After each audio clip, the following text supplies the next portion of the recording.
Seul tir. Prey C. Devastator.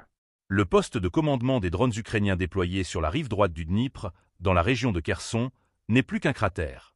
Une frappe chirurgicale opérée par l'artillerie russe qui affirme avoir neutralisé l'un des centres névralgiques du contrôle aérien ukrainien dans ce secteur stratégique. N'oubliez pas de vous abonner pour ne rien manquer de nos prochaines vidéos et partagez votre avis en commentaire. Pensez-vous que la guerre des drones est en train de redéfinir totalement les lignes du front? Sur le terrain, c'est le groupe de troupes Dnipre qui revendique cette opération.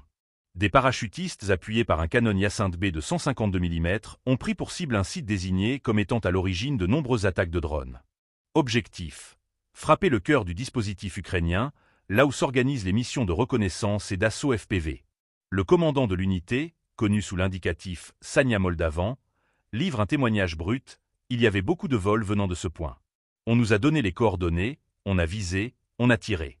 La cible a été détruite. Une communication claire, directe, à l'image d'une opération menée sans ambiguïté. L'artillerie a visé, touché, détruit.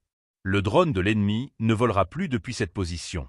Selon les militaires russes présents sur le terrain, le recours aux drones par les forces ukrainiennes est massif. FPV kamikaze, bombardiers artisanaux surnommés Baba Yaga, les vecteurs aériens sans pilote sont devenus l'arme de harcèlement privilégiée de Kiev. Et leur usage ne se limite plus au front. Des témoins russes accusent désormais l'Ukraine de viser directement les populations civiles sur la rive gauche, loin des zones de combat.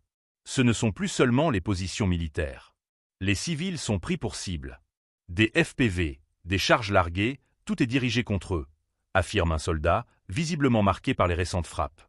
Si l'intensité des tirs d'artillerie ukrainiens a, selon lui, baissé depuis l'an dernier, c'est l'offensive technologique par drone qui prend aujourd'hui le relais.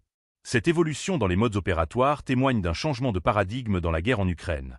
Moins de canons, plus de machines pilotées à distance.